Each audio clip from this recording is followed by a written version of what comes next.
Gente, muito boa noite. Sejam bem-vindos a esta última revisão da OAB, a última OAB da sua vida. Você presta a OAB no domingo e você está livre da primeira fase. Você vai fazer a segunda fase e você vai passar. Eu não tenho a menor dúvida. Se você está acompanhando a nossa semana de revisão, que começou na semana passada, eu tenho certeza que você já pegou dicas valiosíssimas com os professores, que você já garantiu muitos pontos na sua prova. E hoje aqui comigo, a nossa missão é que você consiga gabaritar 6 pontos de processo civil. Nós temos 6 questões na sua prova e você gabaritando comigo essas 6 questões, vão faltar só 34. Então vejam só como a gente já está com um bom caminho andado, tá? Meu nome é Laila Figlioli, eu sou professora de processo civil há quase uma década. Com muita honra, com muito amor, eu integro aqui o time de professores da plataforma Professor Soares e fui convidada para participar desse projeto maravilhoso, desse projeto pioneiro essencial OAB aqui da plataforma. Então, sem mais delongas, eu vou começar a passar o nosso material aqui e a gente começa falando dos 30 artigos mais cobrados. Eu quero que você faça um compromisso nesse momento. E esse compromisso não é comigo, esse compromisso é com você. Se de repente não deu tempo de você ler esses artigos antes da nossa aula, eu vou pedir para amanhã cedo, ou então hoje, depois da aula, se você não estiver muito cansado, para que você faça a leitura desses artigos. Eu vou pontuar para vocês alguns pontos mais importantes, alguns aspectos mais importantes desses artigos, mas todos esses artigos que estão aí na sua prova, que estão aí na sua tela, têm altíssima chance de cair na sua prova. Então, se de repente, durante a exposição, você se perder em alguma informação, foque pelo menos na leitura desses artigos, tá? O nosso primeiro artigo tá aí na tela para vocês, deixa eu pegar minha caneta. Ele fala sobre a má-fé, sobre quando é considerado o litigante de má-fé. E você tem que dar uma olhada e você tem que fazer a distinção do litigante de má-fé contra aquele que foi condenado por ato atentatório à dignidade da justiça. Se você quiser saber apenas uma diferença, a diferença é a seguinte: na litigância de má-fé, o litigante de má-fé paga para outra parte, paga para a parte contrária. Então, se o autor está litigando de má-fé, ele paga a multa para a outra parte. Quando eu falo em ato atentatório à dignidade da justiça, veja o nome do instituto: ato atentatório à dignidade da justiça. O poder judiciário que foi ferido, a honra, a dignidade, a seriedade do poder judiciário que foi ofendida. Então, neste caso, a multa é paga para o poder judiciário, tá? Muito bem. O nosso próximo artigo que aparece aí na tela para vocês é o artigo 85. É um artigo extremamente importante para a sua prova e será extremamente importante para a sua vida a partir do ano que vem. Porque é o nosso artigo que trata sobre honorários advocatícios. Tem muita informação nesse artigo, então você vai dar uma lida porque é extremamente importante você já saber como que você vai começar a receber os seus honorários a partir do ano que vem, né? E aí, o nosso próximo artigo é o artigo 125, que vai falar da denunciação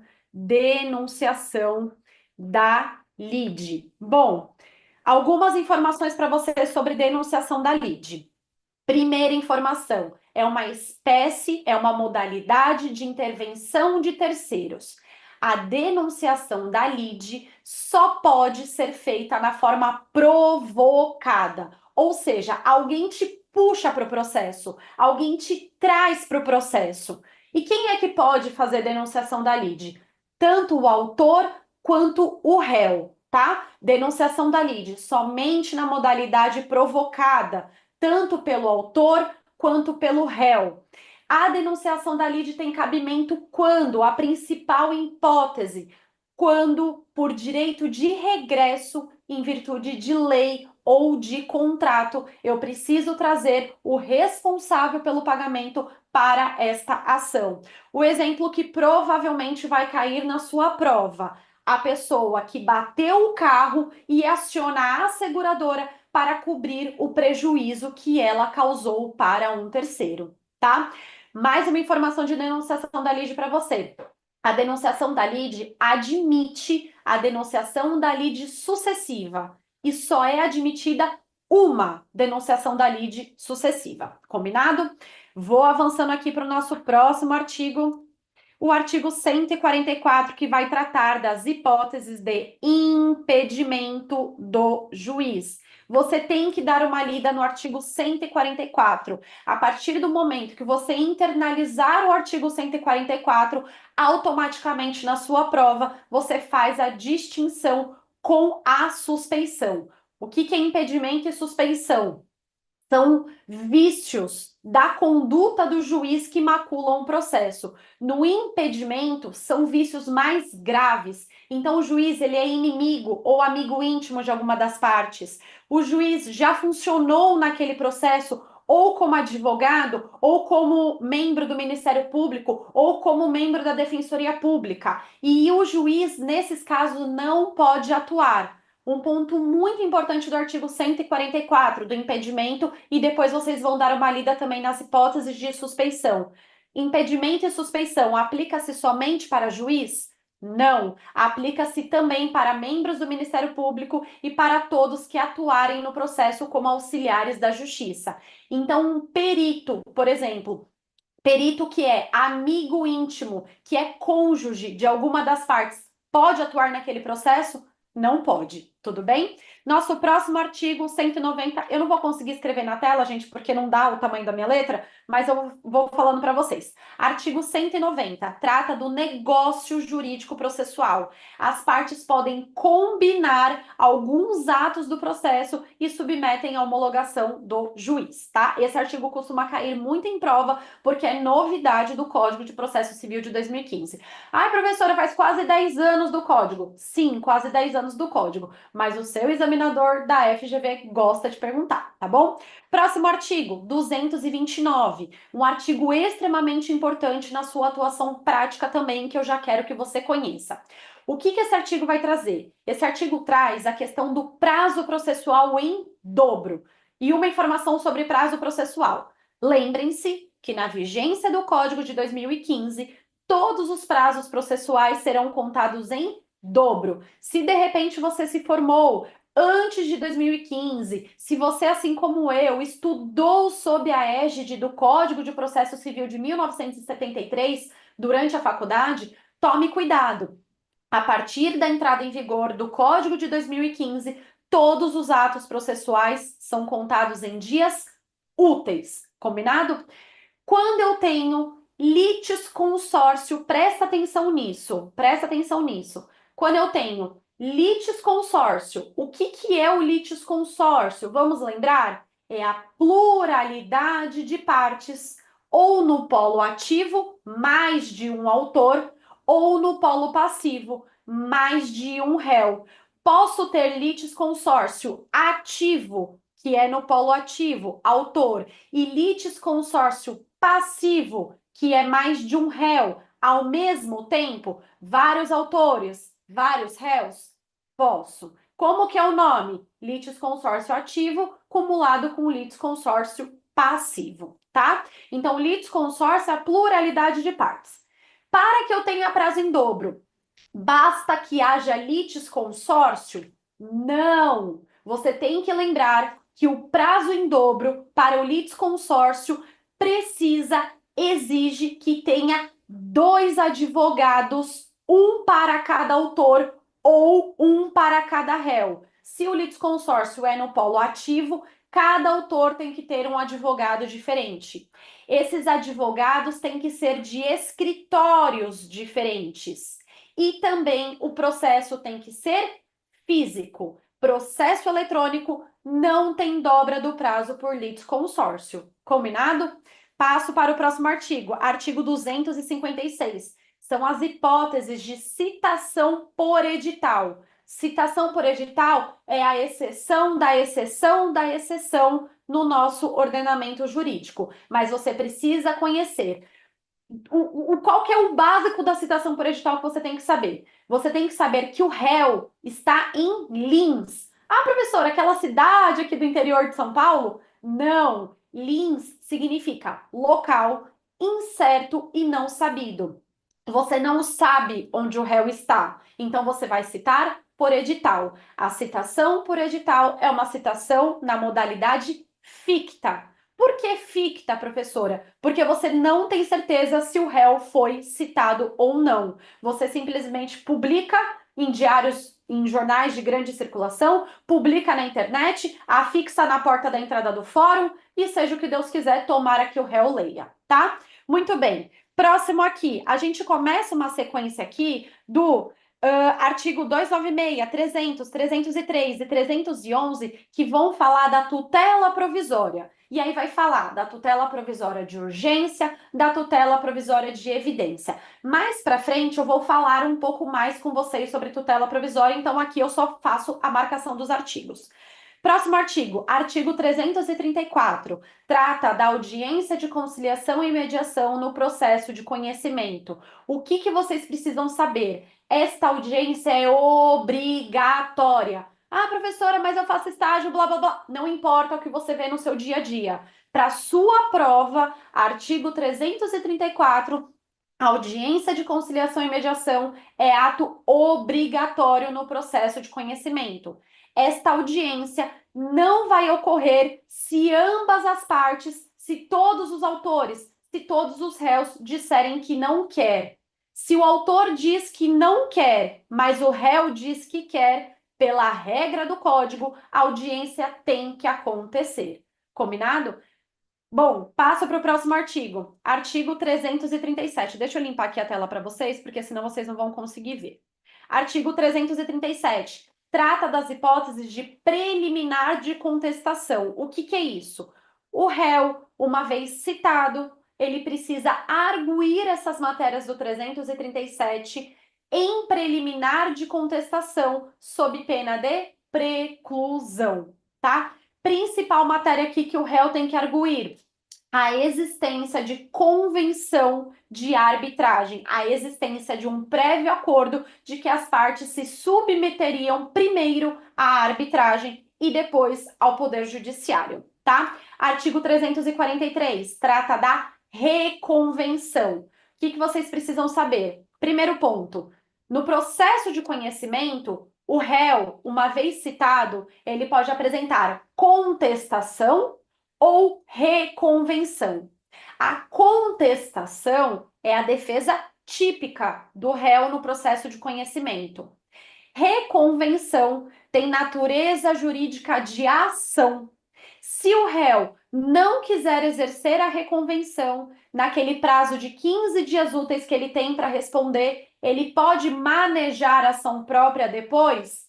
Pode, não tem problema, tá? Se o réu quiser apresentar contestação e reconvenção, ele tem que fazer tudo junto, no mesmo ato. Então ele fala da contestação, traz os argumentos, da reconvenção, traz os argumentos. Não são peças separadas, é tudo praticado no mesmo ato, uma coisa dentro da outra. Faz o parágrafo da contestação, faz o parágrafo da reconvenção. Tudo bem? Tomem cuidado. Se o seu enunciado disser: ah, o réu não apresentou contestação, apresentou apenas a reconvenção, podem ser afastados os efeitos da revelia pela apresentação apenas da reconvenção? Não. Quem afasta efeito de revelia é apenas a contestação. E o que é a revelia? Revelia é a ausência de apresentação de contestação. O réu não apresentou contestação, ele é revel. Ponto. Professora, todo réu revel, portanto, todo réu que não apresenta sua contestação terá reconhecido o efeito da revelia de presunção de veracidade dos fatos alegados pelo autor? Não, não. A revelia é uma coisa, efeitos da revelia é outra coisa. Tomem cuidado com isso. Se tratar, por exemplo, de direito indisponível, não há incidência do efeito da presunção de veracidade dos fatos alegados pelo autor. Combinado? Muito bem. Próximo artigo, 485, trata das hipóteses de extinção sem resolução do mérito, sentença de extinção sem resolução do mérito. Falta a condição da ação, falta pressuposto processual, tem litispendência, tem coisa julgada. Deem uma olhadinha nas hipóteses do artigo 485, tá bom? Próximo artigo, 525, trata do cumprimento de sentença. Principal coisa que vocês têm que saber, prazo, 15 dias, tá bom? Muito bem. Artigo 694 vai falar das ações de família. Deem uma olhada e façam um cotejo com o artigo 334, que trata também das audiências, tá? Da audiência de conciliação e mediação. Na audiência de família, nas ações de família, tem que ter audiência de conciliação também, e tomem cuidado. Quando o réu é citado para uma ação de família, uma ação de alimentos, uma ação de divórcio, de dissolução de união estável, ele não recebe cópia da petição inicial. Ele recebe apenas uma carta convite para comparecer à audiência de conciliação do 694, tá? Muito bem. Artigo 792 são as hipóteses de fraude à execução. Deem uma olhada também.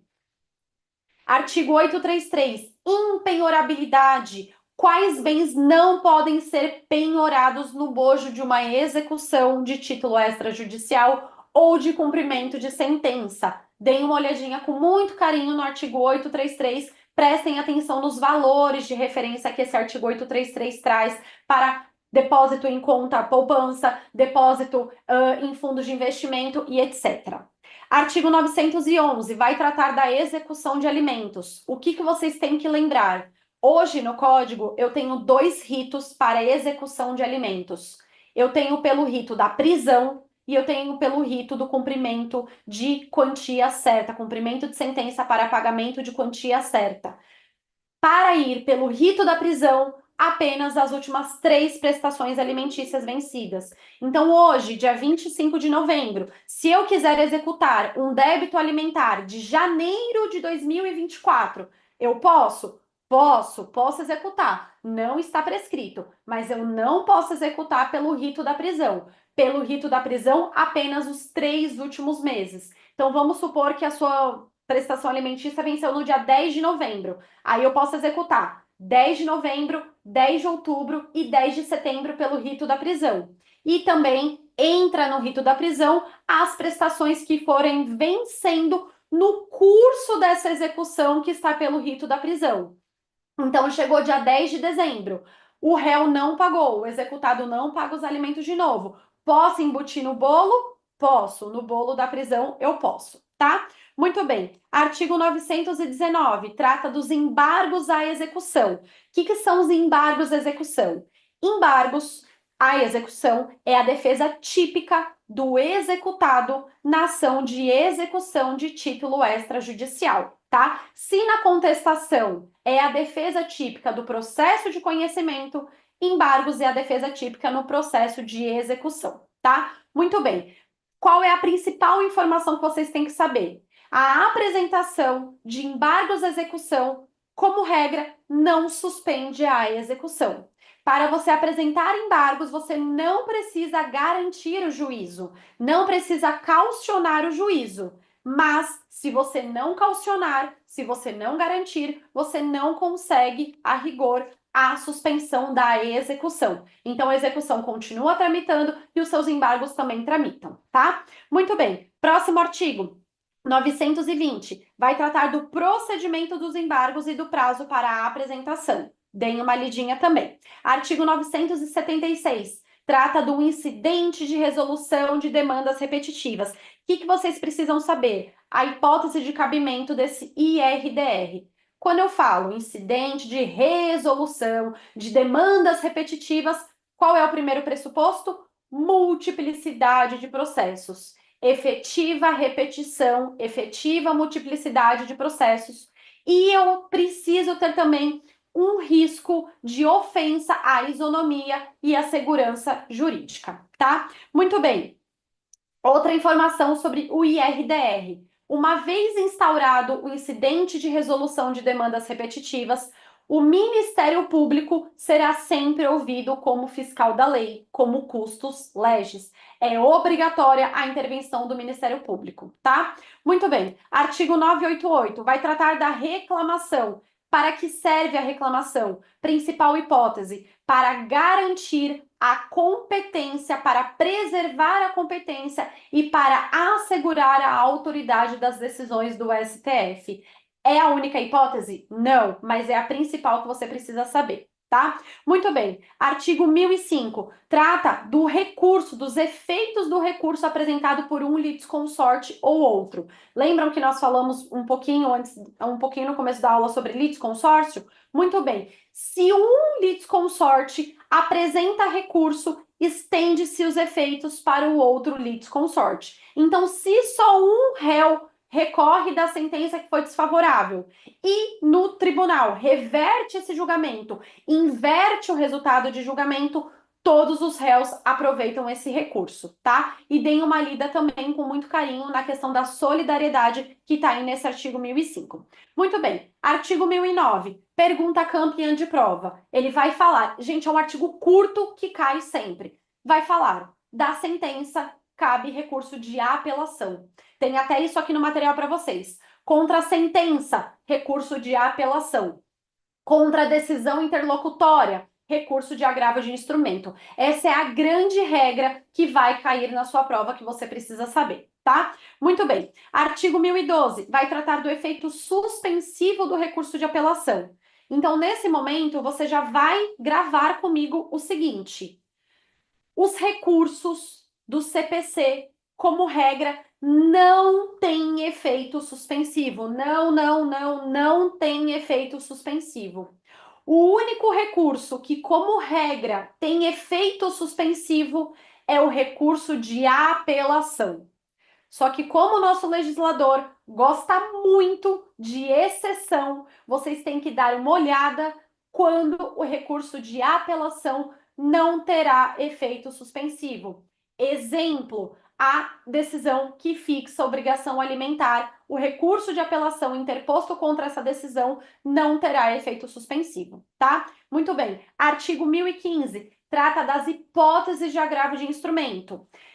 O artigo 1015, o STJ, embora não seja característica da sua prova pedir jurisprudência, eles já cobraram isso. Você tem que saber que o artigo 1015, segundo o STJ, é de taxatividade mitigada, tá bom?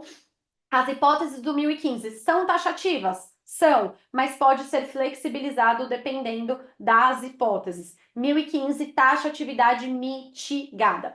Professora, se eu tiver uma decisão interlocutória que não está no rol do 1015, o que eu faço? O que eu respondo se meu examinador me perguntar?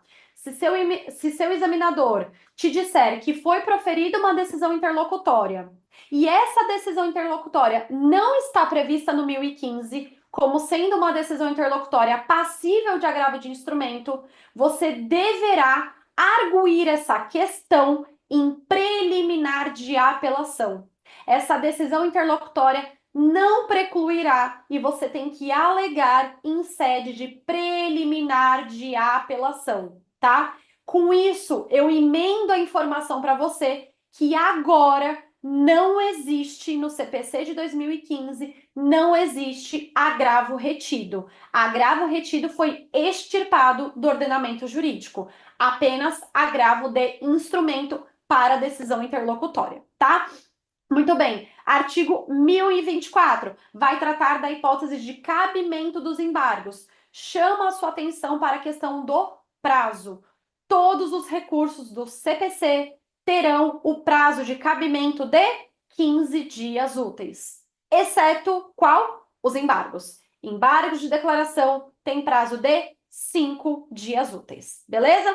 E aqui o nosso último recurso, artigo 1036, trata do recurso especial, que vai para o STJ, e do recurso extraordinário, que vai para o STF, no âmbito repetitivo. E você vai dar uma lida nesse artigo 1036. Combinado?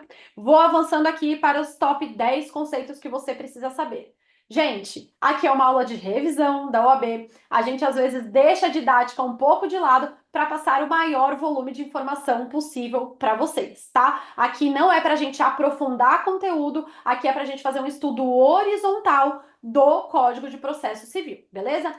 Primeiro conceito que está aí na tela para vocês, carência de ação. Eu passo para a próxima tela, que eu vou fazer alguns desenhozinhos aqui com vocês. Então vamos lá. Primeiro ponto que a gente tem que saber. A gente tem que saber quais são os elementos da ação. E por que a gente tem que saber quais são os elementos da ação? Porque a gente não pode confundir com as condições da ação. Quais são os elementos da ação? São três: partes, causa de pedir e pedido, tá? Elementos da ação: partes, causa de pedir e pedido. Para que servem os elementos da ação? Serve para identificar uma ação. Se eu perguntasse para vamos supor que você não me conhece, que você nunca assistiu nenhuma aula minha, que você não conhecia a plataforma Professor Soares, você chegou aqui hoje agora. É a primeira vez que você está vendo a minha cara. Se eu falasse assim para você, me dê 3 elementos que me identifiquem, o que você diria? Ah, ela tem o cabelo comprido, cabelo castanho escuro, olhos castanhos escuros e a pele branca. 3 elementos que me identificam. Quais são os 3 elementos que identificam uma ação? Partes, causa de pedir e pedido. Quem está pedindo? Contra quem se pede? Por que se pede? E o que está pedindo? Para que vai servir os elementos da ação? Elementos da ação vai servir para identificar situações de litispendência. O que é litispendência? Tramitação conjunta, simultânea de 2 ações que são iguais. Vai servir para identificar os casos de coisa julgada. O que é coisa julgada? Também são 2 ações idênticas, mas uma ação já acabou. E aí a outra ação está tramitando. Não pode, tem que ser eliminado do ordenamento jurídico. Tanto a litispendência quanto a coisa julgada têm que ser arguídas em preliminar de contestação, no artigo 337, tá? Serve também para a gente identificar as hipóteses, de conexão e de continência, tá? Muito bem. Por que eu te contei tudo isso? Porque agora eu vou te contar quais são as condições da ação. E na sua prova, seu examinador vai misturar tudo. Principalmente as consequências da ausência das condições da ação e do reconhecimento dos elementos da ação. Quais são as condições da ação? No âmbito do CPC, nós temos 2. Quais são? Legitimidade, vou colocar aqui embaixo a outra, e interesse processual de agir. Legitimidade e interesse processual de agir. Combinado? São essas 2 que estão lá no artigo 17. Se não estiver presente alguma das condições da ação, se não estiver presente a legitimidade, se não estiver presente o interesse de agir, o que acontece? Carência de ação, tá? Carência de ação. O que acontece? Juiz extingue sem resolução do mérito e você pode corrigir a legitimidade, corrigir o interesse processual de agir e propor a ação novamente. Deixei aí para vocês os conceitos de legitimidade ordinária e extraordinária, porque não dá tempo de eu explicar aqui. Qualquer dúvida que vocês tiverem sobre a aula, ou então se aquela mosquinha veio e falou alguma coisa para vocês, ai meu Deus, eu tô achando que vai perguntar sobre o IAC, incidente de assunção de competência, e ela não falou na aula, vai no meu Instagram, vai no meu TikTok, me procura através da coordenação do curso que eu ajudo vocês, tá? No Instagram e no TikTok, Laila com y.figlioli, que é meu sobrenome. Tanto no Instagram quanto no TikTok. Beleza. E o que acontece com os elementos da ação? Se o juiz identifica que os elementos da ação estão repetidos em uma ação e em outra, o que acontece? Depende. Se eu estiver falando em litispendência, a ação mais nova tem que ser extinta. Se eu estiver falando em coisa julgada, a ação que está em andamento vai extinguir. Se eu estiver falando em conexão, reúne as ações. Se eu estiver falando em continência, depende da ação contida e da ação continente. Ou vai reunir ou uma aglutina a outra, tá? Deem uma lida no código, porque isso está no código. Muito bem. Vou avançando aqui. Próximo conceito, tutela provisória. Gente, isso vai cair na sua prova. Isso vai cair, não tem dúvida, vai cair na sua prova. O que você precisa saber de tutela provisória? Trouxe um esqueminha aqui para vocês. Printem isso. Podem tirar uma foto. Isso daqui não estava no material. Coloquei hoje à tarde para vocês. Tirem uma foto dessa tela. Bom, o que você precisa saber sobre tutela provisória? Você tem que lembrar que tutela provisória é gênero. É gênero. E você tem duas espécies. Você tem a tutela provisória de urgência e a de evidência. Pensem no seguinte: urgência. O que é urgente? O que é urgência? Por que você procura o pronto-socorro em caso de urgência? Tem lá uma separação entre urgência e emergência, né? Os médicos, os profissionais da saúde fazem essa distinção, mas para a gente é tudo igual aqui. Por que você procura? Porque você está com algum problema grave que não pode esperar. Então, na tutela provisória de urgência, você tem um perigo de dano. Você tem um perigo de dano. É o tal do periculum in mora. Você também precisa mostrar a verossimilhança daquela alegação, que é o fumus boni iuris. Tenho certeza que vocês já ouviram falar em periculum in mora e fumus boni iuris. Tutela provisória de urgência precisa de perigo, tá? Tutela provisória de evidência. Tutela provisória de evidência. Não precisa demonstrar o perigo. Não precisa demonstrar o perigo. É evidente o direito. É tão evidente que você não precisa demonstrar o perigo. Tudo bem? Não tem perigo de dano na tutela provisória de evidência. Tutela provisória de urgência pode ser antecipada ou cautelar. A tutela provisória de evidência é apenas antecipada. O que é tutela provisória de urgência antecipada? Deixa eu apagar aqui a tela para vocês, para escrever aqui para vocês. Ó, o que é tutela provisória antecipada? Você antecipa o pedido final. Tem a antecipação do pedido final. E o que é cautelar? Você busca proteger, acautelar o pedido final. O que é tutela provisória de evidência antecipada? A mesma coisa. Você antecipa o pedido final. Você pede para o juiz antecipar aquilo que você busca através da sentença. Exemplo de tutela provisória de urgência antecipada. Juiz, convênio negou a cirurgia do coração do meu cliente. Autorize imediatamente a cirurgia. Determine que o convênio faça a cirurgia imediatamente, porque senão o meu cliente vai morrer. Vejam, o que vocês querem? É uma ação de obrigação de fazer contra o convênio. O que vocês querem? Que a sentença reconheça uma obrigação de fazer do convênio. Mas não pode ser lá na frente. Tem que ser agora, de forma antecipada, porque eu tenho perigo de dano. Combinado? Muito bem, só deixa eu ajustar aqui meu ar, que eu estou morrendo de calor. Pronto.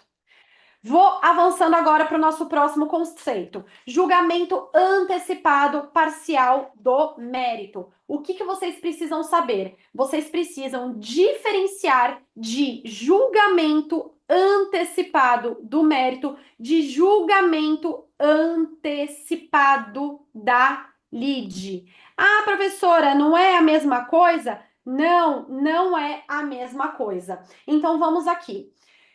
Quando nós falamos num processo de conhecimento, o processo de conhecimento tem algumas etapas, tem algumas fases. Primeiro, fase postulatória. O que acontece na fase postulatória? O autor apresenta a sua petição inicial, apresenta os seus pedidos e acontece a audiência do 334, a audiência de conciliação e mediação. Muito bem. Depois, o que que acontece aqui? Depois da fase postulatória, nós passamos para uma fase. Eu estou abreviando, tá, gente? Nós passamos para a fase saneadora. O que que acontece nessa fase saneadora? A fase de providências preliminares e também a fixação dos pontos controvertidos. Muito bem. A fase saneadora prepara o processo para a próxima fase, que é a fase instrutória. O que que acontece na fase instrutória? A produção de prova oral e a produção de prova pericial, basicamente. Então, é na fase instrutória que acontece a AIDJ, Audiência de Instrução e Julgamento, que acontece o depoimento pessoal das partes, que acontece a oitiva de testemunhas, que vai ser realizada a prova pericial. Depois da fase instrutória, vem a fase decisória, que é a fase da sentença. Tudo bem? Agora a gente vai abrir aqui o que acontece no âmbito de providências preliminares. Então, deixa eu limpar a tela para vocês e a gente vai aqui. Nesta fase que a gente vai chamar de julgamento, conforme o estado do processo,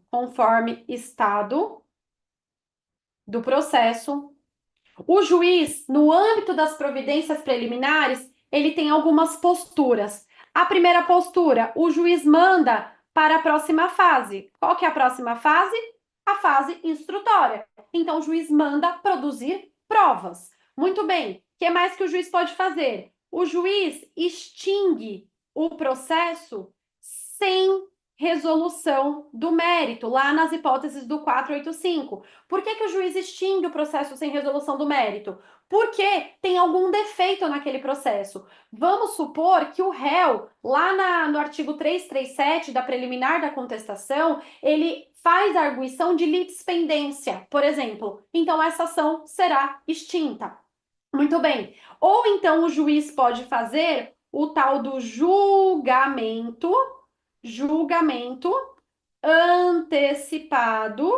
Ai, não cabe. Antecipado do mérito. Combinado? Temos essas três fases aqui, essas três decisões do juiz. Ok. Agora eu vou abrir com vocês essa fase aqui, ó, de julgamento antecipado do mérito. Beleza? Então, vou apagar aqui a nossa tela. Deixa eu limpar a tela. E a gente vem aqui para o julgamento antecipado. Gente, por que que é julgamento antecipado? Porque ele acontece aqui na fase saneadora. Você não chega na próxima fase, que é instrutória, e você não chega na próxima fase, que é a decisória. Esse julgamento antecipado pode ser total ou pode ser parcial. Muito provavelmente a questão da sua prova está aqui, no julgamento antecipado parcial de mérito. Por que está aqui no parcial? Porque é novidade do Código de 2015 que eles adoram perguntar.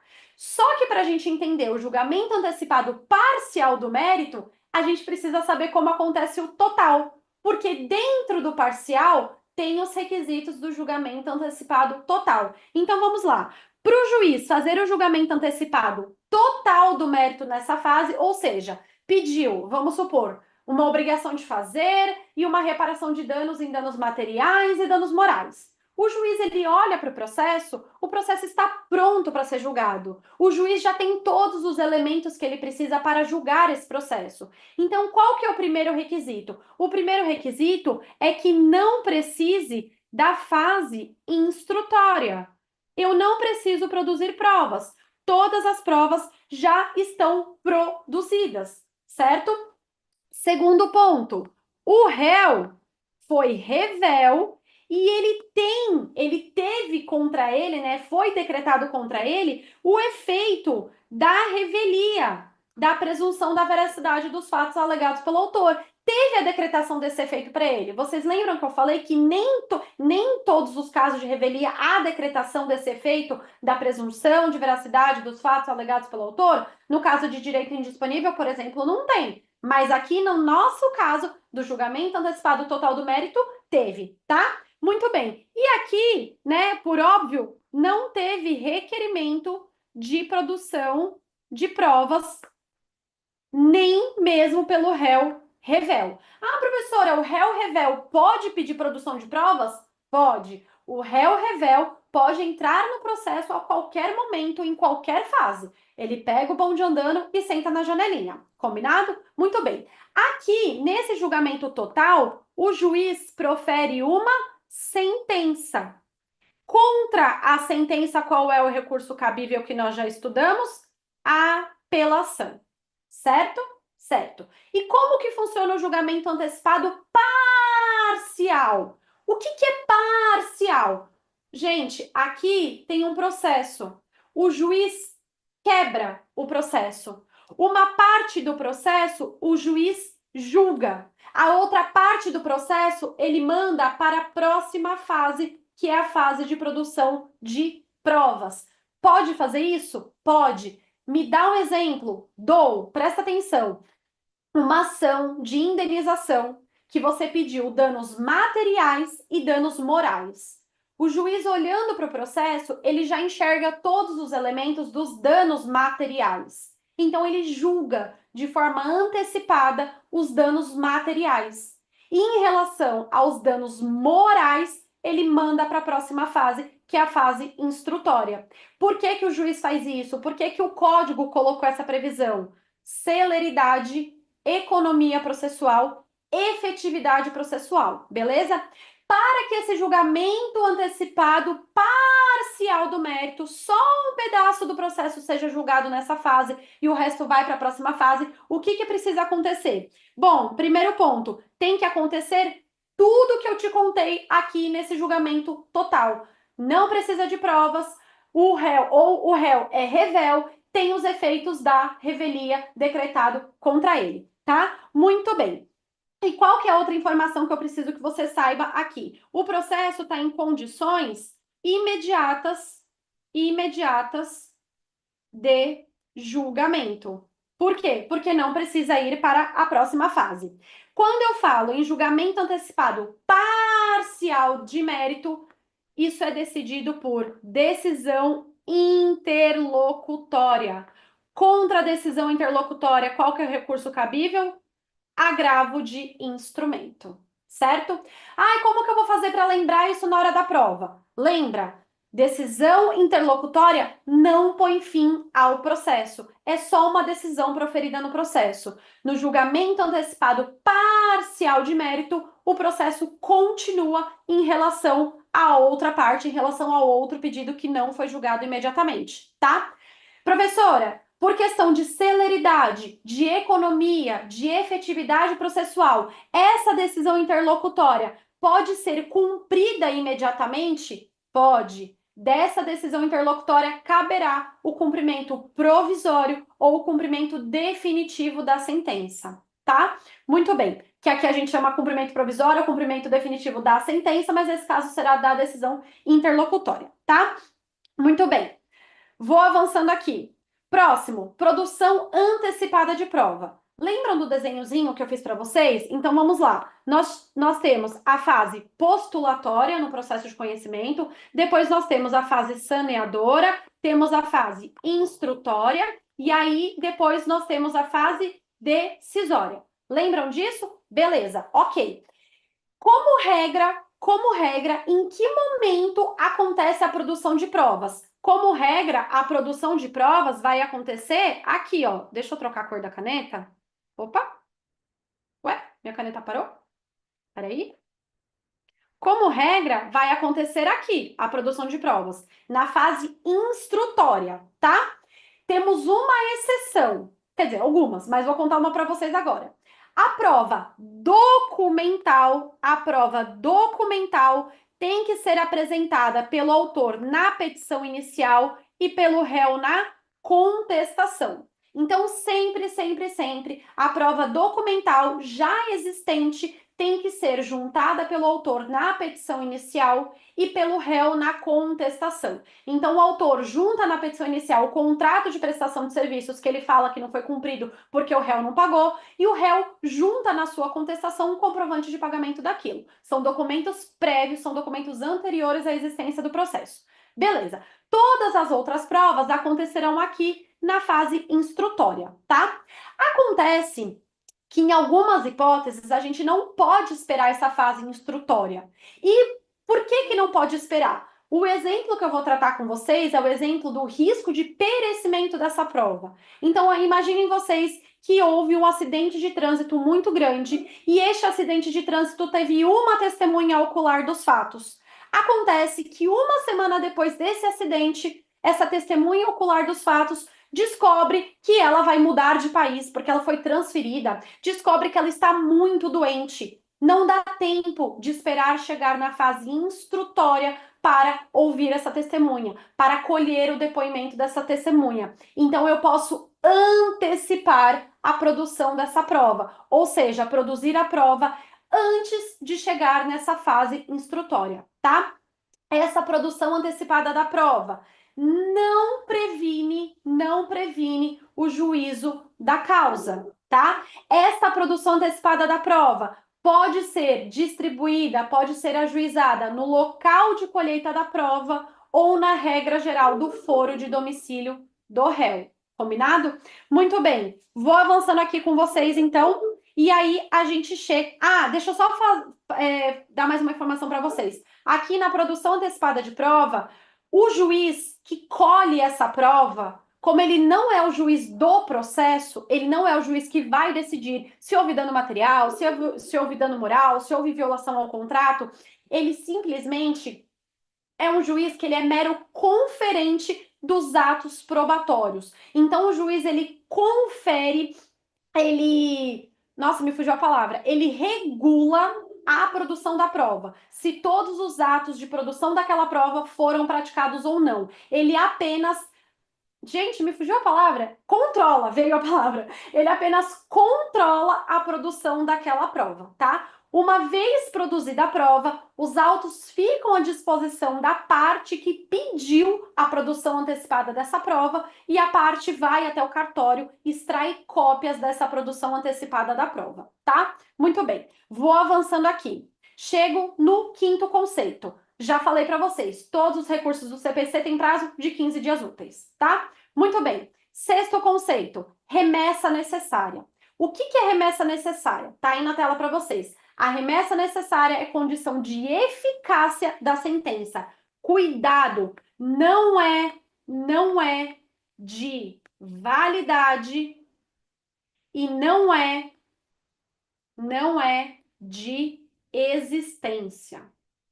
Vocês estudam lá em direito civil aquela escada pontiana dos negócios jurídicos, que tem o da existência, da validade, da eficácia. A remessa necessária está aqui, ó, no último degrau, de eficácia. Por que existe remessa necessária e quando acontece? Deixa eu apagar aqui. A remessa necessária tem cabimento quando for proferida uma sentença contra os interesses da fazenda pública. Quem é fazenda pública aqui? União, estados, Distrito Federal, municípios e as suas respectivas autarquias e fundações. Matéria de direito administrativo que vocês veem com o mestre professor Soares, tá? Então, uma sentença proferida contra os interesses da fazenda pública. Outro exemplo, deixa eu apagar aqui para escrever para vocês, outra hipótese de cabimento da remessa necessária, quando a sentença julga procedente no todo ou em parte os embargos à execução fiscal, matéria de direito tributário, da professora Ana Paula, tá? Por que acontece a remessa necessária? Vejam, quando a fazenda pública é condenada ao cumprimento de alguma obrigação de pagar, por exemplo, da onde sai o dinheiro? Do cofre público. Quem é que coloca dinheiro no cofre público? Eu coloco, você coloca, todos nós colocamos através do pagamento dos tributos e tantas outras formas. Então, precisa haver um controle desta decisão proferida contra a fazenda pública, tá?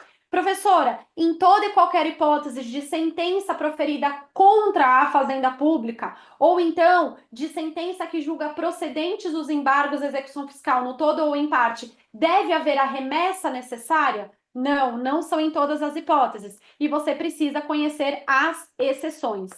Quando que não... Opa, peraí que eu mudei aqui, eu só queria pegar a caneta. Peraí. Aqui. Deixa eu pegar a caneta.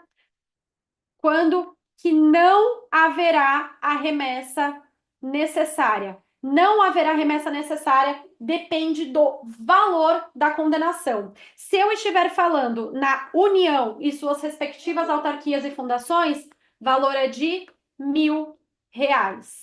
Se eu estiver falando em estados, o valor é de R$ 1.000, não, gente, 1.000 salários mínimos. Se eu estiver falando nos estados, 500 salários mínimos. E se eu estiver falando em municípios, eu vou dividir. Se este município for capital de estado, por exemplo, São Paulo, que é de onde eu gravo essa aula para vocês hoje, se o município for sede, for capital de estado, ele segue 500 salários mínimos. Se não for, se for, por exemplo, uma cidade litorânea, Guarujá, Santos, Campos do Jordão, que são cidades aqui de São Paulo, segue a regra dos 100 salários mínimos. Então, muda de acordo com o valor da condenação. Por que que tem essa diferença? Porque a União Federal tem muito mais dinheiro do que os estados, municípios que são capitais de estado têm muito mais dinheiro do que municípios que não são. Combinado? Muito bem. E aí vocês vão dar uma lida também no parágrafo 4º do 496, que vai trazer algumas hipóteses que, embora o valor da condenação para a União, por exemplo, seja superior a 1.000 salários mínimos, não haverá remessa necessária, porque está em consonância com a jurisprudência. Vocês vão olhar quais são as espécies de jurisprudência lá do parágrafo 4º, por exemplo, súmula de Tribunal Superior, tá? Muito bem. Sétimo conceito. Cumprimento da sentença pode ser provisório ou definitivo. O que que significa isso? Quando que eu tenho cumprimento provisório, quando que eu tenho cumprimento definitivo? Só deixa eu olhar aqui a oração. Meu Deus, tenho pouco tempo. Quando que o cumprimento da sentença vai ser provisório e quando que o cumprimento da sentença será definitivo? Gente, é provisório quando a sentença está aguardando recurso com efeito suspensivo. Recurso com efeito suspensivo. Nós vimos que, como regra, o único recurso que tem efeito suspensivo é o recurso de apelação. O único recurso que, como regra, tem efeito suspensivo é o recurso de apelação. Então, eu posso afirmar para vocês que se a sentença estiver aguardando a decisão de um recurso de apelação, você pode iniciar o cumprimento? Pode. Esse cumprimento será provisório. O que que significa ser provisório? Significa que vai exigir uma caução da pessoa que quer fazer o cumprimento provisório da sentença. A caução pode ser excepcionada?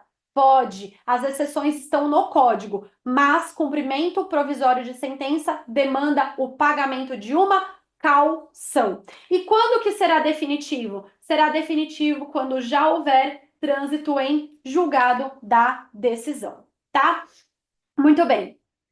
Próximo conceito aqui. Ações possessórias são dotadas de fungibilidade. Quais são as ações possessórias? Manutenção e reintegração de posse. Vocês estudam isso com a professora de Direito Civil. Manutenção cabe na hipótese de turbação e reintegração no caso de esbulho. Pensem no seguinte: turbação vem de perturbação. Se você está sendo perturbado, você ainda não perdeu. Se você foi esbulhado, já houve perda da posse. Se você perde alguma coisa, você precisa ser reintegrado naquela coisa. Então, manutenção, turbação, perturbação. Eu preciso manter a minha paz, eu preciso manter a minha sanidade mental, porque eu estou sendo perturbada por alguém. Na reintegração, é o esbulho, é a perda da posse. Eu já perdi o bem, eu já perdi a paciência. Eu preciso ser reintegrada no meu estado pleno, no meu estado de serenidade, tá? Se a parte ajuiza a ação de manutenção de posse, mas na verdade o juiz identifica que ela não precisa ser mantida na posse, porque ela já perdeu a posse, o juiz recebe uma ação como outra. Manutenção pode ser recebida como reintegração e reintegração pode ser recebida como manutenção. Existe fungibilidade, tá? Muito bem. Penúltimo conceito. Reclamação, habeas corpus, mandado de segurança e habeas data não são espécies recursais. Vou incluir aqui para vocês embargos, infringentes, também não é mais recurso no CPC. Embargos infringentes não é mais recurso no CPC. Ele foi substituído, foi aprimorado pela técnica de julgamento ampliado, tá? Tem até uma questão sobre isso aqui, a gente vai ver. Bom, dito isso, eu quero falar para vocês quais são os recursos previstos aqui no Código de Processo Civil, que depois vocês vão conferir, deixa eu apagar aqui, que depois vocês vão conferir lá no código. Quais são... Opa, peguei errado. Quais são os recursos hoje existentes no ordenamento jurídico? Nós temos a apelação, que cabe contra sentença. Nós temos agravo de instrumento, que cabe contra decisão interlocutória. Nós temos agravo interno, que cabe contra a decisão monocrática proferida pelo relator, tá? Só em segundo grau. Muito bem, nós temos embargos de declaração, que cabe contra qualquer decisão que tenha conteúdo decisório que precise eliminar uma contradição, uma obscuridade ou uma omissão, tá? Nós temos recurso ordinário, que cabe, por exemplo, em sentença denegatória de HC, denegatória de habeas data. Nós temos o recurso especial, que vai para o STJ quando houver violação à lei federal.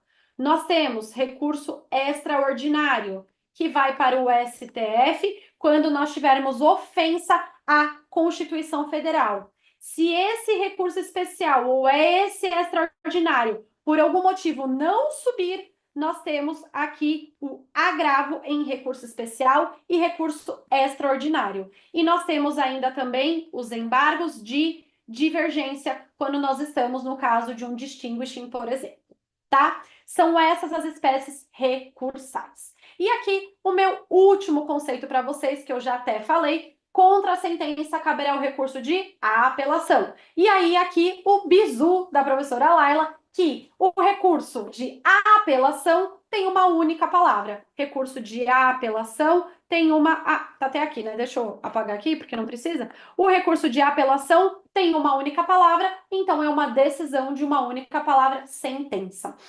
O recurso de agravo de instrumento tem duas palavras, então é contra decisão interlocutória, tá? Muito bem. Bora lá para as nossas questões? Deixa eu pegar agora aqui o meu marca-texto, que fica mais fácil, e aqui a gente vai acrescentando, na medida do possível, maior volume de informações e os conceitos que eu quero que vocês saibam. Vamos lá. Todas as questões da OAB, tá, galera? Silene ajuizou ação de divórcio cumulada com pedido de fixação de alimentos.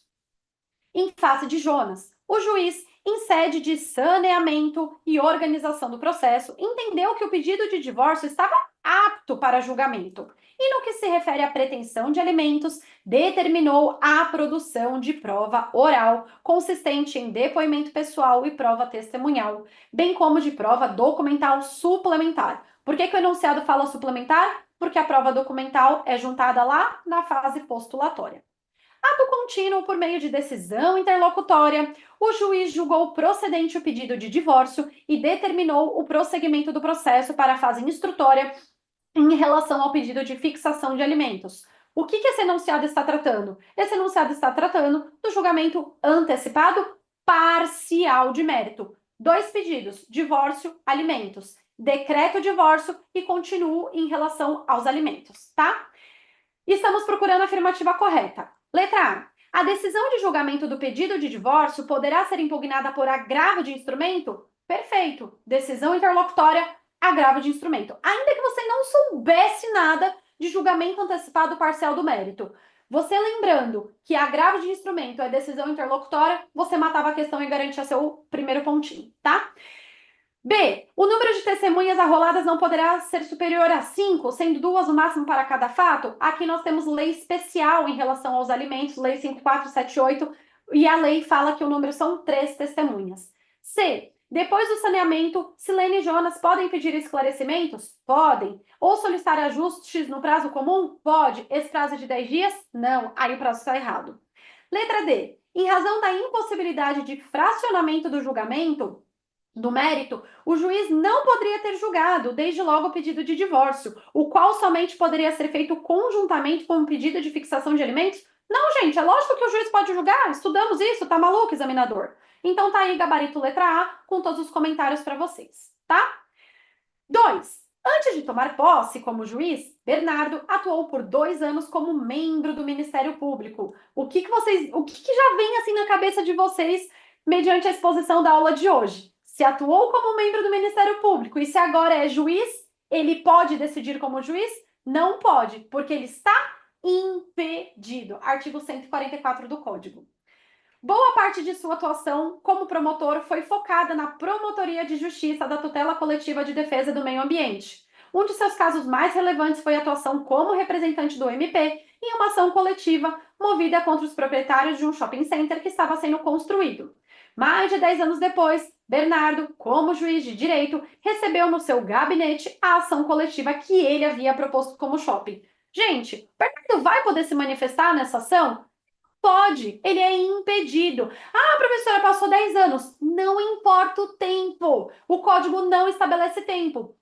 Atuou como advogado, atuou como membro do MP, atuou como membro da Defensoria Pública, é amigo, é inimigo íntimo das partes? Não pode, nunca, jamais atuar. Impedimento, artigo 144 do Código. Então a gente fica aqui como resposta correta a letra D, que trata que Bernardo não poderá proferir decisões interlocutórias nem sentença por se enquadrar em hipótese de impedimento do magistrado.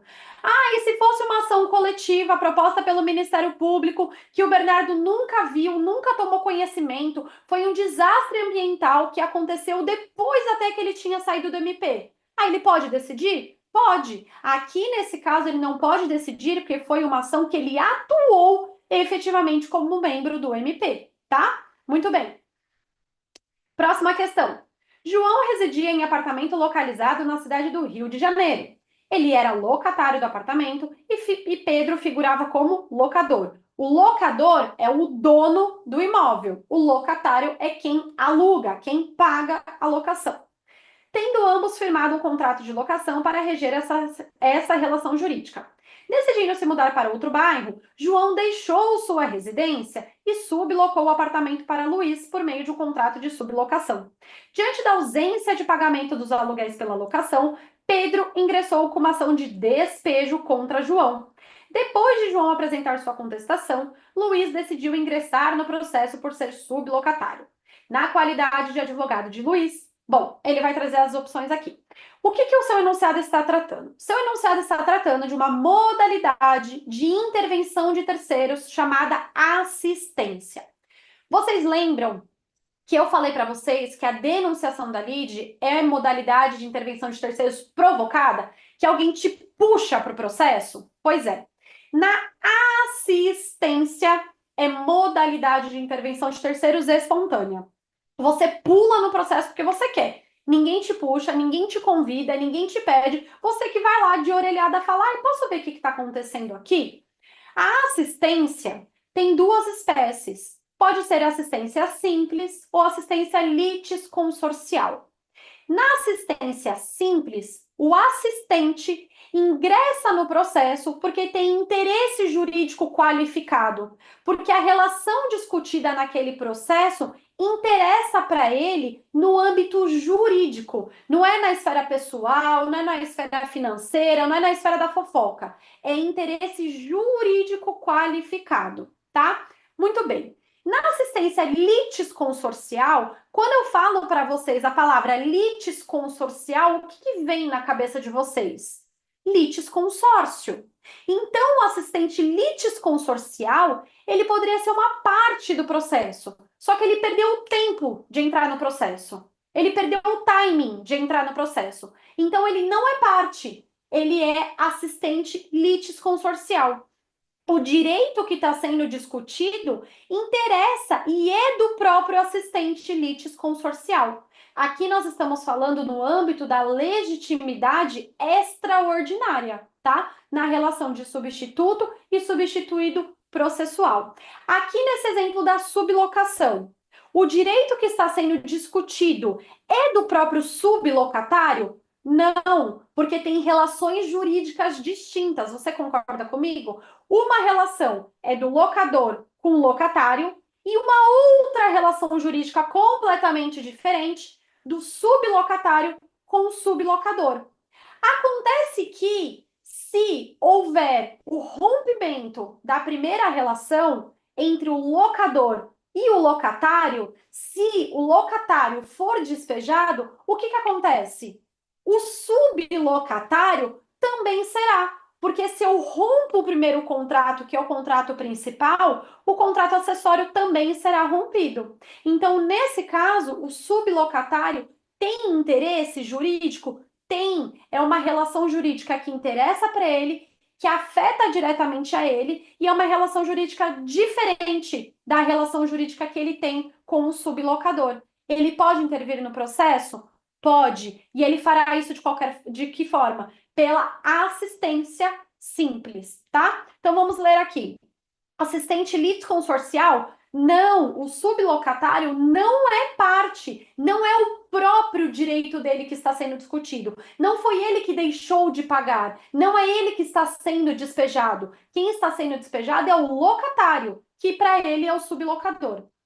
Letra B, assistência simples, porque a relação jurídica de direito material de Luiz é a mesma relação jurídica tratada na lide entre Pedro e João, não é a mesma relação, é uma relação jurídica diferente. Na letra C, assistente litisconsorcial, já vimos que não. Letra D, assistente simples, porque a tutela jurisdicional pretendida por Luiz será indireta quanto à relação de direito material discutida em juízo entre João e Pedro, sendo que o interesse jurídico de Luiz na lide não equivale às exatas condições da relação do locador com o locatário, tá? Próxima questão, de número 4. Bruno, após sofrer um grave acidente de carro, foi levado para a urgência do Hospital Bom Sorriso. Ao chegar ao local em uma ambulância, mesmo sendo coberto pelo seu plano de saúde e não havendo nenhuma pendência financeira, olhem aqui, a cirurgia de urgência de Bruno foi negada pelo seu plano. Desesperada, a mãe do Bruno ligou para a central de atendimento do plano e encaminhou por e-mail o laudo médico que mencionava que se a cirurgia não fosse feita no prazo de 48 horas, Bruno poderia morrer. O que vocês estão enxergando aqui? Perigo de dano. O plano de saúde, por sua vez, negou novamente a realização da cirurgia sem qualquer motivação. E aí o Bruno procura você, como advogado, a mãe do Bruno procura você e fala: doutor, pelo amor de Deus, salve a vida do meu filho. Você não é médico, mas você vai salvar a vida de Bruno aqui, porque você vai pedir o correto para o juiz. Qual que é o correto aqui? Eu quero uma tutela provisória de urgência ou evidência? Urgência. Tem perigo de dano? Tem. Tem verossimilhança da alegação? Tem. O Bruno junta a cópia do contrato, prova que ele não tem nenhum tipo de carência e junta o comprovante de pagamento que ele não está devendo para o plano de saúde médico. Na letra A, para a concessão da tutela de urgência, basta apenas a existência de elementos que evidenciem a probabilidade do direito, sendo dispensável a comprovação do perigo de dano ou risco ao resultado útil do processo? Não, não, não, não. Eu preciso provar o perigo de dano ou risco de resultado útil ao processo. Na verdade, eu tenho que cumular o fumus boni iuris, que é a verossimilhança da alegação, a probabilidade do direito, com o periculum in mora. São dois requisitos. Na letra B, Para a concessão da tutela de urgência, deverão existir elementos que evidenciem a probabilidade do direito e o perigo de dano ou risco ao resultado útil do processo. Perfeito. Na letra C, caso a tutela de urgência seja concedida para a realização da cirurgia de Bruno, o juiz não precisará motivar o seu convencimento em razão da urgência. Gente, está no artigo 93, inciso 9 da Constituição Federal. Todas as decisões do Poder Judiciário serão públicas e motivadas. O juiz precisa fundamentar todas as suas decisões. Todas as decisões interlocutórias e todas as sentenças deverão ser motivadas. Despachos precisam ser motivados? Não, porque despacho não tem conteúdo decisório. É ato de mero impulso oficial do processo, tá? Então ficamos aqui com a letra B. Muito bem. 5. Pedro propôs ação de dissolução parcial da sociedade Papel e Cia em função de atos praticados pelo então administrador da sociedade Paulo. No processo, restou comprovado que Paulo adulterava os balanços patrimoniais da sociedade. Diante deste fato, o juiz proferiu sentença decretando a dissolução parcial da sociedade. Em face da sentença, Paulo interpôs o respectivo recurso de apelação. Depois de proferidos os votos, o resultado do julgamento foi pela reforma da decisão, contudo, de forma não unânime. Sobre a hipótese narrada na qualidade de advogado de Pedro, assinale a afirmativa correta. O que o examinador vai te cobrar aqui? Ele vai te cobrar o conhecimento sobre a técnica de julgamento ampliado do processo. O que é essa técnica de julgamento ampliado do processo? Tem cabimento quando, no recurso de apelação, o resultado de julgamento não for unânime. A técnica de julgamento ampliado substituiu os embargos infringentes, mas na verdade foi um upgrade, foi uma melhora, porque os embargos infringentes exigia que houvesse reforma da decisão, reforma da sentença. Agora, na técnica de julgamento ampliado, não precisa haver a inversão do resultado de julgamento. Basta que a decisão dos desembargadores não seja unânime. Uma Câmara composta por 3 desembargadores. 2 votam pelo não provimento do recurso, 1 vota pelo provimento. Aplica a técnica de julgamento ampliado, tá? Na letra A, são cabíveis embargos infringentes? Não existe mais embargos infringentes no Código de 2015. Letra B, o julgamento terá prosseguimento em sessão a ser designada com a presença de outros julgadores, tendo em vista o resultado não unânime do julgamento, que serão convocados nos termos previamente definidos no regimento interno, em número suficiente para garantir a possibilidade de inversão do resultado inicial. Copiou o texto de lei. Na letra C, na hipótese de novo julgamento, é vedado às partes e aos eventuais terceiros o direito de sustentar oralmente as suas razões? Pode sustentar? Pode, tá? É prerrogativa do advogado nesse caso. Letra D. A técnica de julgamento, nos casos de resultado não unânime, se aplica igualmente à ação rescisória e ao agravo de instrumento. Ao incidente de resolução de demandas repetitivas, não aplica. IRDR, não aplica. Remessa necessária, não aplica, tá? 6. Maria Joana tem contrato de locação firmado com Mariana há muitos anos. A relação contratual entre elas é tranquila e Maria Joana nunca atrasou o pagamento do aluguel. Além disso, mantém o imóvel de Mariana em perfeito estado de conservação. O contrato estipula os casos de rescisão. Certo dia, ocorreu um desastre natural na localidade em que Mariana morava e a Defesa Civil a orientou a não voltar para casa, pois o local não oferecia mais segurança. Diante dessa situação, Mariana não teve outra saída senão pedir o imóvel que locou para Maria Joana para seu uso próprio. Mariana respeitou a legislação e o contrato, mas Maria Joana recusou-se a desocupar e entregar o imóvel. Mariana, sem ter onde morar, ajuizou a ação de despejo em face de Maria Joana no Juizado Especial Cível. A advogada de Maria Joana alegou incompetência do juizado por considerar a causa complexa. Sobre os juizados, considerando o exposto acima, assinale a afirmativa correta. Vamos lembrar que juizado tem lei própria, Lei 9.099. Juizado é regido por princípios próprios, princípio da oralidade, da simplicidade, da economia. Juizado especial não trata de causas complexas. Juizado especial não admite citação por edital. Juizado especial não admite produção de prova pericial, tá? Juizado especial admite ação de despejo por falta de pagamento? Não admite ação de despejo por falta de pagamento, porque é um procedimento muito complexo para você poder tirar uma pessoa da casa dela, né, da casa onde ela mora, por falta de pagamento. Ela tem uma proteção do ordenamento jurídico, é um procedimento próprio, é um procedimento específico, previsto em lei específica, que é incompatível com o juizado especial, tá? Só que nesse caso, não é despejo por falta de pagamento, é despejo para uso próprio. E a lei do juizado é clara, é expressa ao dizer que admite a ação de despejo para uso próprio. Então, aqui a gente fica com o gabarito da letra C, tá? Muito bem. 7. A Aline recebeu uma proposta de investimento de Gizé Limitada, instituição que atua no mercado financeiro, que lhe garantiria um retorno fixo mensal de 10% sobre o capital investido. Crendo tratar-se de um ótimo negócio, a Aline transferiu R$ 500 mil para a conta da Gizé, que passou ali a apresentar extratos mensais, apontando um suposto crescimento do capital. Entretanto, alguns meses depois, foi divulgado em um importante veículo de comunicação que Gisele estava sendo investigada pela prática de pirâmide financeira. Ah, que novidade! Muito nervosa, Aline tentou o contato telefônico com a instituição sem sucesso. Depois de inúmeros e-mails, Aline decidiu ir ao estabelecimento onde funcionava a Gisele, mas encontrou o imóvel abandonado. Constatando-se tratar de um golpe, caiu no golpe. Aline, por meio de advogado, decidiu ajuizar pedido de tutela cautelar em caráter antecedente, com o objetivo de efetivar o arresto de R$ 500 mil, antes de formular o pedido principal de rescisão do contrato, com devolução do valor depositado, cobrança dos rendimentos e indenização pelos danos morais sofridos. Bom, sobre essa modalidade de tutela provisória, vamos lembrar ali do começo da nossa aula. Tutela provisória de urgência pode ser na modalidade antecipada ou cautelar. Quando eu falo antecipada, eu antecipo o provimento final. Quando eu falo cautelar, eu quero acautelar o provimento final. Muito bem. O que a Maria...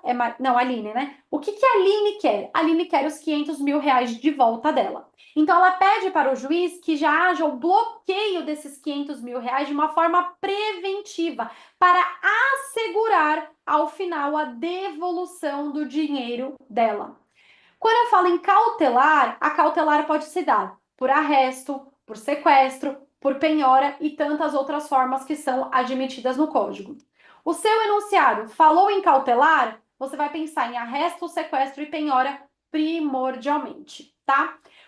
Quando eu falo em tutela cautelar, primeiro, em caráter antecedente, o que é antecedente? É deduzida antes do pedido principal.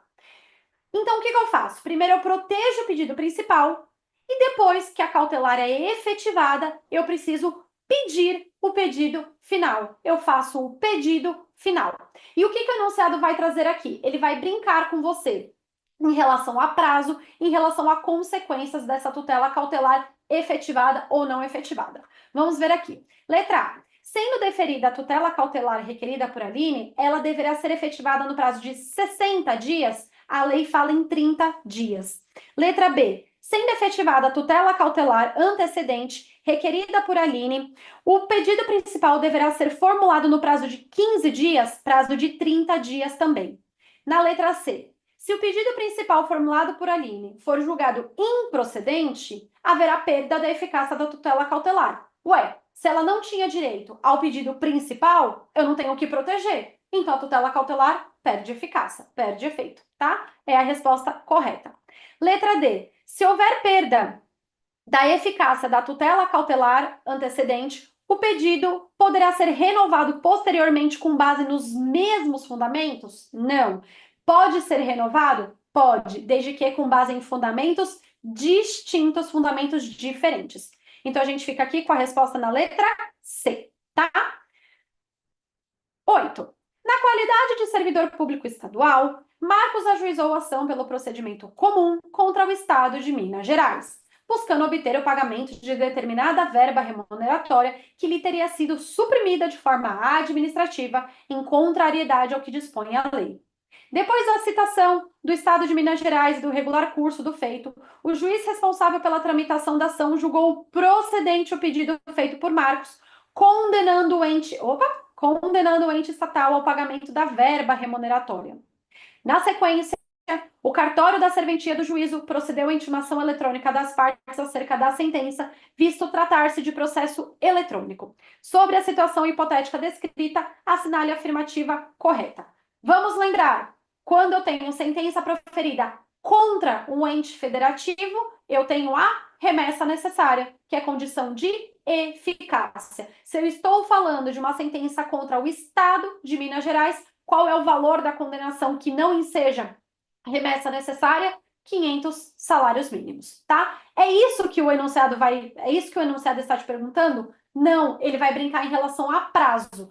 Quando eu tenho ente federativo, União, Estado, Distrito Federal, município, quando eu tenho membro do Ministério Público, na verdade, o Ministério Público, quando eu tenho o Ministério Público como parte e a Defensoria Pública atuando na defesa do interesse dos hipossuficientes, em todas essas hipóteses haverá dobra do prazo processual.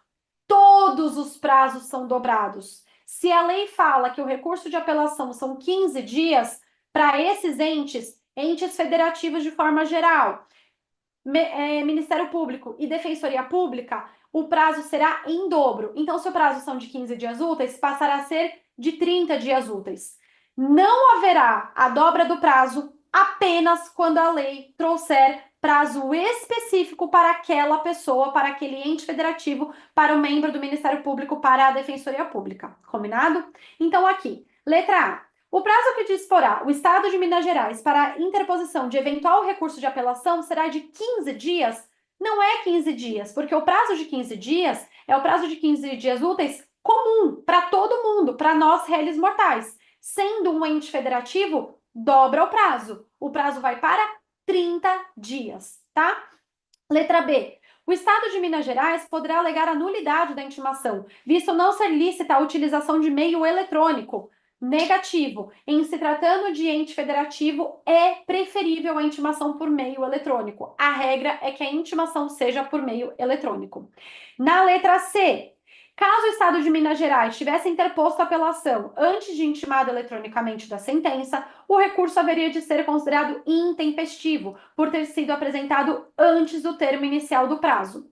Bem, tinha muita bagunça na jurisprudência e na doutrina em relação a isso antes do Código de 2015. O Código de 2015 resolveu essa bagaça toda e agora é texto expresso de lei. Se a parte praticar o ato antes do início do prazo, não tem problema. O ato será considerado tempestivo, tá? Então, você foi ao cartório, foi ao balcão, consultou o processo físico, você viu que a sentença já está no processo, mas ainda não está publicada, você já pode correr na sala do OAB, redigir o recurso de apelação e protocolar? Pode, não tem problema. Na letra D, caso vislumbre omissão, contradição, obscuridade ou erro material na sentença, o Estado de Minas Gerais poderá opor embargo de declaração? Pode. São essas as hipóteses de cabimento do embargo de declaração? São. No prazo de 10 dias? Perfeito, porque o prazo dos embargos são de 5 dias úteis. Em se tratando de ente federativo, dobra. 5 vai para 10, tá? É a resposta do nosso teste, letra D. Muito bem. Nona questão. O engenheiro civil José Carlos trabalha em Aracaju. Ele realizou a reforma da casa de Luzia no valor de R$ 15.000. O serviço foi devidamente prestado sem qualquer reclamação por eventuais falhas por parte de Luzia. Contudo, Luzia não efetuou o pagamento no prazo estipulado. José Carlos procurou Luzia para resolver o pagamento da dívida sem buscar o poder judiciário. E após diversas tratativas, Luiz assinou um documento particular em que reconheceu a dívida de R$ 15.000. O instrumento de confissão de dívida. O referido documento também foi assinado por duas testemunhas. Documento escrito, assinado pelo devedor, com duas testemunhas, é considerado título executivo extrajudicial nos termos do artigo 784 do Código. Porém, no prazo estipulado para cumprimento da obrigação, Luzia não efetuou o pagamento e José Carlos ajuizou uma execução de título extrajudicial em face de Luzia. Depois da citação e do pagamento de Luzia, José Carlos pede ao juiz que Luzia indique bens sujeitos a penhora sob pena de multa, pois, caso não indique, sua conduta poderá ser considerada atentatória à dignidade da justiça.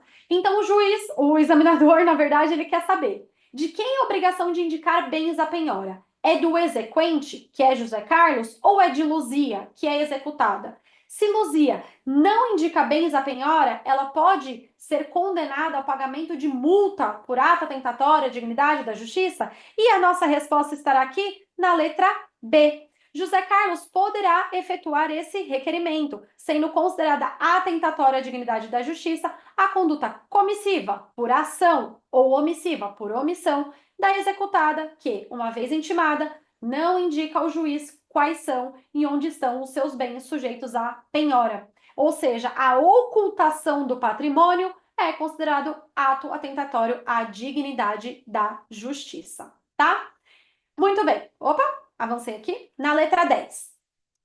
Questão de número 10. Letra 10 tá ótimo, né? A cabeça da professora, o Tico e o Teco já estão assim, né?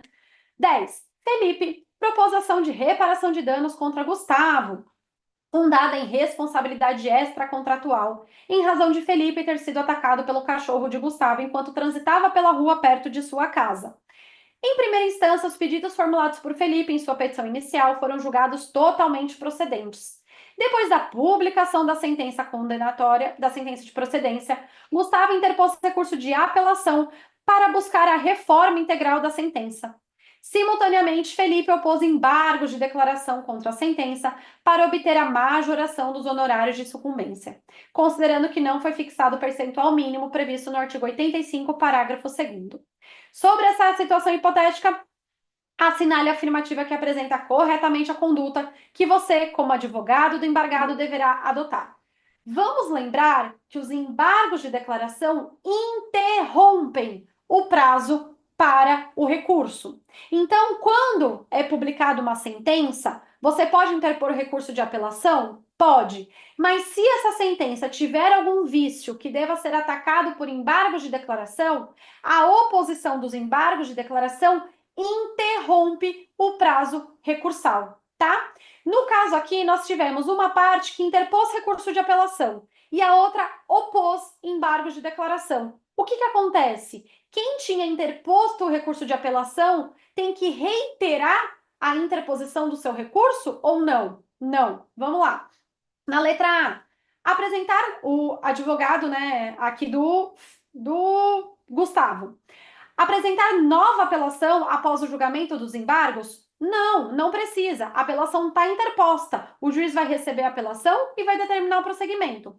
Letra B. Complementar ou alterar as razões se houver o acolhimento dos embargos de declaração opostos por Felipe? Sim. Não confunda embargos de declaração com efeitos infringentes. O que é efeito infringente? Efeito modificativo.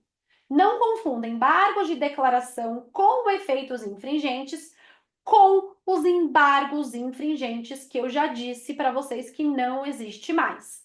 O que é o efeito modificativo dos embargos? Quando o juiz, no acolhimento dos embargos, ao corrigir um erro material, eliminar uma contradição, uma obscuridade, promove um efeito modificativo na sentença.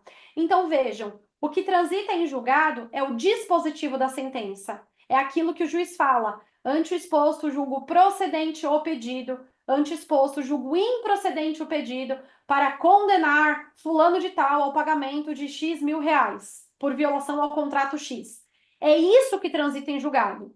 Se, por exemplo, o juiz, na fundamentação, ele discorre, você lendo a fundamentação, você fala, opa, o juiz vai julgar procedente esse pedido. Aí chega no final da sentença e o juiz julga improcedente, na parte do dispositivo, vocês concordam comigo que tem uma contradição entre a motivação, a fundamentação da sentença e o dispositivo? Isso daí é caso de embargo de declaração.